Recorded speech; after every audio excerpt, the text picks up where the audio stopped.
ସତ ହେଉଛି ମାଳିକା ଭବିଷ୍ୟବାଣୀ। ଜଗନ୍ନାଥ ମନ୍ଦିରରେ ହେଉଛି ଅଘଟଣ। ହଁ ସାଙ୍ଗମାନେ, ଜଗନ୍ନାଥଙ୍କ ଲୀଳା ମାଧ୍ୟମରେ ସେମାନେ ସୂଚନା ଦେଇଥାନ୍ତି ଯେ ସଂସାରକୁ କିଛି ବିପଦ ଆସିବାର ଅଛି। ଚାଲନ୍ତୁ ଆଜି ଏ ଭିଡିଓରେ ଜାଣିବା। ସାଙ୍ଗମାନେ ଜୟ ଜଗନ୍ନାଥ, ମୁଁ ସୁଚିତ୍ରା ଆପଣ ମାନଙ୍କୁ ସ୍ୱାଗତ କରୁଛି ମୋର ଆଉ ଏକ ନୂଆ ଭିଡିଓକୁ। ଆଉ ଭିଡିଓଟିକୁ ସ୍କିପ୍ ନ କରି ଶେଷ ପର୍ଯ୍ୟନ୍ତ ଦେଖିବେ ଏବଂ ଲାଇକ୍ ଆଣ୍ଡ ସେୟାର କରିଦେବେ। କମେଣ୍ଟ ଉପରେ ଜୟ ଜଗନ୍ନାଥ ଲେଖିଦେବେ। ନୂଆ ଥିଲେ ସବସ୍କ୍ରାଇବ କରିବାକୁ ଭୁଲିବେନି, ଯେମିତିକି ନୂଆ ନୂଆ ନୋଟିଫିକେସନ ଆପଣ ମାନଙ୍କୁ ଚାଲିଯିବ। ହଁ ସାଙ୍ଗମାନେ, ଜଗନ୍ନାଥ ହଉଛନ୍ତି ନାଥଙ୍କର ନାଥ ଜଗନ୍ନାଥ। ଏହି ସଂସାରର ସ୍ଵାମୀ ଅଟନ୍ତି ସେ। ଯାହା ବି ସଂସାରରେ ହୁଏ ତାଙ୍କ ଇଚ୍ଛାରେ ହିଁ ହୁଏ। ପ୍ରଭୁ ଜଗନ୍ନାଥ ପୁରୀ ମନ୍ଦିରରେ ବିରାଜିତ ହୋଇ ସମସ୍ତ ସଂସାରକୁ ସଞ୍ଚାଳନ କରୁଛନ୍ତି। ଯେବେ ମଧ୍ୟ ସଂସାରରେ କିଛି ବିପଦ ଆସିବାର ଥାଏ, ପ୍ରଭୁ ଜଗନ୍ନାଥ ତାଙ୍କ ଲୀଳା ମାଧ୍ୟମରେ ସୂଚନା ଦେଇଥାନ୍ତି। ଜଗନ୍ନାଥ ମନ୍ଦିରର ଲୋକମାନଙ୍କ ପାଇଁ ଆସ୍ଥାର କେନ୍ଦ୍ରବିନ୍ଦୁ ଅଟେ। କିନ୍ତୁ ଏବେ ଜଗନ୍ନାଥ ମନ୍ଦିରରେ ଏମିତି କିଛି ଅପବିତ୍ର ଘଟଣା ଘଟୁଛି, ଯାହା କିଛି ବଡ ବିପଦର ସଂକେତ ଦେଉଛି। ତେବେ ଚାଲନ୍ତୁ ଜାଣିବା ଏହି ଘଟଣା ବିଷୟରେ। ଯେମିତିକି ଶ୍ରୀମନ୍ଦିରର ନୀଳଚକ୍ରରେ ପତାକାରେ ଫାଟିଯିବା, ପତାକାରେ ନିଆଁ ଲାଗିଯିବା, ମନ୍ଦିରର ଭଙ୍ଗାରୁଜା, ମନ୍ଦିରରେ ରକ୍ତ ଛିଟା ଲାଗିବା, ଏହି ସବୁ ଘଟଣା ପୁରୀ ଜଗନ୍ନାଥ ମନ୍ଦିରରେ ଦେଖିବାକୁ ମିଳୁଛି। ଆପଣ ମାନେ ଜାଣି ଆଶ୍ଚର୍ଯ୍ୟ ହେବେ, ଏସବୁ ଘଟଣା ପୂର୍ବରୁ ସନ୍ଥ ଅଚ୍ୟୁତାନନ୍ଦଙ୍କ ଲିଖିତ ମାଳିକା ଭବିଷ୍ୟତବାଣୀରେ ବର୍ଣ୍ଣିତ ଅଛି। ଏହି ପୁସ୍ତକରେ ଲେଖାଯାଇଛି ଯେ କି ପରି କଳି ଯୁଗ ଅନ୍ତ ହେବ, ସତ୍ୟ ଯୁଗର ଆରମ୍ଭ ହେବ। ଅଚ୍ୟୁତାନନ୍ଦ ମାଳିକାରେ କଳି ଯୁଗର ଅନ୍ତର ସ୍ପଷ୍ଟ ଭବିଷ୍ୟତବାଣୀ ଲେଖାଯାଇଛି। ସେ ତାଙ୍କ ଭବିଷ୍ୟତବାଣୀରେ ପୁରୀ ଜଗନ୍ନାଥ ମନ୍ଦିର ବିଷୟରେ ମଧ୍ୟ ଲେଖିଛନ୍ତି। ଯେତେବେଳେ କଳି ଯୁଗର ଅନ୍ତ ହେବାକୁ ଲାଗିବ, ଜଗନ୍ନାଥ ମନ୍ଦିରରେ ଏହି ସବୁ ଅଘଟଣ ଦେଖିବାକୁ ମିଳିବ। ତେବେ ଚାଲନ୍ତୁ ଜାଣିବା ଏହି ଘଟଣା ବିଷୟରେ। ପ୍ରଭୁ ଜଗନ୍ନାଥଙ୍କର ଅପମାନ।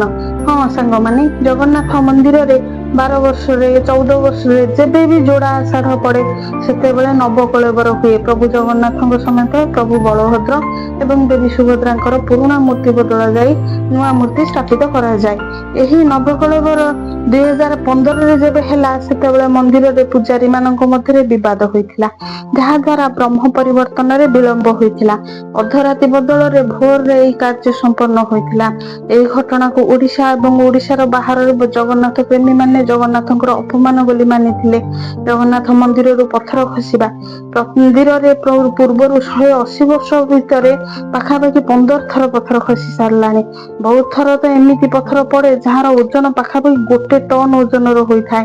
ତେବେ ଏହି ଭବିଷ୍ୟବାଣୀ ମଧ୍ୟ ଅଚ୍ୟୁତାନନ୍ଦଙ୍କର ମାଳିକାରେ ଲେଖାଯାଇଥିଲା, ଯାହା ସତ୍ୟ ଅଟେ।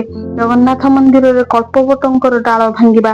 ଓଡିଶାରେ ଯେବେ ଫନି ବାତ୍ୟା ହୋଇଥିଲା, ଜଗନ୍ନାଥ ମନ୍ଦିରରେ କଳ୍ପବଟ ଗଛ କିଛି ଭାଙ୍ଗି ପଡିଥିଲା। ଏହାପରେ ସେହି ବର୍ଷ ଶେଷରେ କରୋନା ନାମକ ଭୟଙ୍କର ରୋଗ ଆସିଥିଲା, ଯାହା ପୁରା ଦୁନିଆକୁ ସାରା ମାରି ଦେଇଥିଲା। ଏହି ଭବିଷ୍ୟବାଣୀ ମଧ୍ୟ ସତ୍ୟ ହୋଇଥିଲା। ମନ୍ଦିରର ଶିଖରରେ ଲାଗିଥିବା ପତାକା ଉଡିଯିବା। ଥରେ ସାମୁଦ୍ରିକ ଝଡ ପାଇଁ ନୀଳଚକ୍ରର ପତାକା ଉଡି ସମୁଦ୍ରରେ ପଡି ଯାଇଥିଲା। ଏହି ସମୟରେ କରୋନା ତାର କାୟା ବିସ୍ତାର କରୁଥିଲା। ମନ୍ଦିରରେ ଲାଗିଥିବା ପତାକାରେ ନିଆଁ ଲାଗିଯିବା ସାଙ୍ଗମାନେ 19 ମାର୍ଚ୍ଚ 2020ରେ ପାପନାଶିନୀ ଏକାଦଶୀରେ ଜଗନ୍ନାଥ ମନ୍ଦିରର ଶିଖରରେ ମହାଦୀପ ଲାଗିଥିଲା। ପବନ କାରଣରୁ ଏହି ନିଆଁ ପତାକାରେ ଲାଗି ଯାଇଥିଲା। ଦେଖୁ ଦେଖୁ ପତାକା ମଧ୍ୟ ଜଳି ଯାଇଥିଲା। ଏହାକୁ ସମସ୍ତେ ବହୁତ ବଡ ଅନିଷ୍ଟ ବୋଲି ମାନିଥିଲେ। ଏହାପରେ କରୋନାର ବହୁତ ଲୋକ ମରିଥିଲେ। ଠିକ ଏହାର 5 ଦିନ ପରେ ହିଁ ନ୍ୟାସନାଲ ଲକଡାଉନ ଲାଗୁ ହୋଇଯାଇଥିଲା। ଏହି ଭବିଷ୍ୟବାଣୀ ମଧ୍ୟ ମାଳିକାରେ ଲେଖା ହେଇଥିଲା ଏବଂ ସତ୍ୟ ହୋଇଥିଲା। ଜଗନ୍ନାଥ ମନ୍ଦିରରେ ଲାଗିଥିବା ନୀଳଚକ୍ର ବଙ୍କା ହୋଇଯିବା। ଯେତେବେଳେ ଆପଣ ମାନେ ନୀଳଚକ୍ରକୁ ଦେଖିବେ, ଆପଣଙ୍କୁ ଅଷ୍ଟଧାତୁରେ ଗଢା ଜଗନ୍ନାଥଙ୍କର ସୁଦର୍ଶନ ଚକ୍ର ଦେଖାଯିବ। ଏହାକୁ ନୀଳଚକ୍ର ବୋଲି ମଧ୍ୟ କୁହାଯାଏ। 2019ରେ ସାମୁଦ୍ରିକ ଝଡ ପାଇଁ ନୀଳଚକ୍ର ବଙ୍କା ହୋଇଯାଇଥିଲା, ଯାହା ମାଳିକାରେ ମଧ୍ୟ ଲେଖାଯାଇଛି। ତେବେ ଏହା ମଧ୍ୟ ସତ୍ୟ ହୋଇଥିଲା। ଜଗନ୍ନାଥ ମନ୍ଦିରଙ୍କ ଉପରେ ପକ୍ଷୀ ବସିବା। ଆପଣ ମାନେ ଜାଣିଥିବେ, ପ୍ରଭୁ ଜଗନ୍ନାଥଙ୍କ ମନ୍ଦିର ଉପରେ କୌଣସି ପକ୍ଷୀ ଉଡନ୍ତି ନାହିଁ କି ବସନ୍ତି ନାହିଁ। ଏମିତି କି କୌଣସି ଉଡାଜାହାଜ କି ଡ୍ରୋନ ଉଡେ ନାହିଁ। କିନ୍ତୁ ଏହି ମଧ୍ୟରେ ଦେଖାଯାଇଥିଲା ଯେ ମନ୍ଦିର ପରିସରରେ ଓ ଉପରେ ପକ୍ଷୀ ମାନେ ଉଡୁଥିଲେ, ଯାହାକୁ ବହୁତ ବଡ ବିପଦ ବୋଲି ମନାଯାଏ। ଜଗନ୍ନାଥ ମନ୍ଦିରରେ ରକ୍ତ ଛିଟା। ଏହା ଭବିଷ୍ୟତବାଣୀ କେବେ ସତ୍ୟ ହେବ ବୋଲି ଧାରଣା ନଥିଲା, କିନ୍ତୁ କଳି ଯୁଗର ଅନ୍ତରେ ଏହା ମଧ୍ୟ ସତ ହୋଇଛି।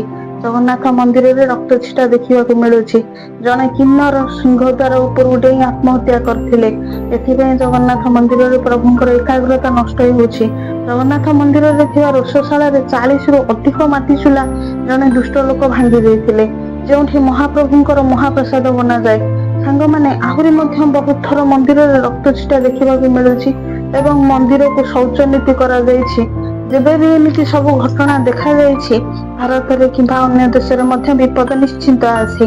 ଏହି ଭବିଷ୍ୟବାଣୀ ଆମକୁ ଏହି ସୂଚନା ଦିଏ ଯେ କଳିଯୁଗ ଆମ ନିକଟରେ ଅଛି, ଯାହା ପ୍ରଭୁ ଜଗନ୍ନାଥ ଆମକୁ ସୂଚନା ଦେଉଛନ୍ତି।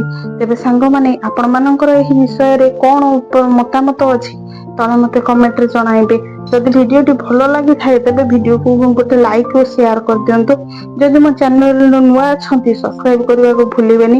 ବେଲ୍ ଆଇକନକୁ ଦବାଇ ଦିଅନ୍ତୁ, ଯେମିତି କି ନୂଆ ନୂଆ ନୋଟିଫିକେସନ ଆପଣମାନଙ୍କ ପାଖକୁ ଚାଲିଯିବ ଏବଂ ଜଗନ୍ନାଥଙ୍କ ସଂସ୍କୃତି ବିଷୟରେ ବହୁତ କିଛି ଆପଣମାନେ ଜାଣିବାକୁ ପାଇବେ। ପୁଣି ଦେଖାହେବ ଆଉ ଏକ ନୂଆ ଭିଡିଓରେ। ରହୁଛି। ଜୟ ଜଗନ୍ନାଥ।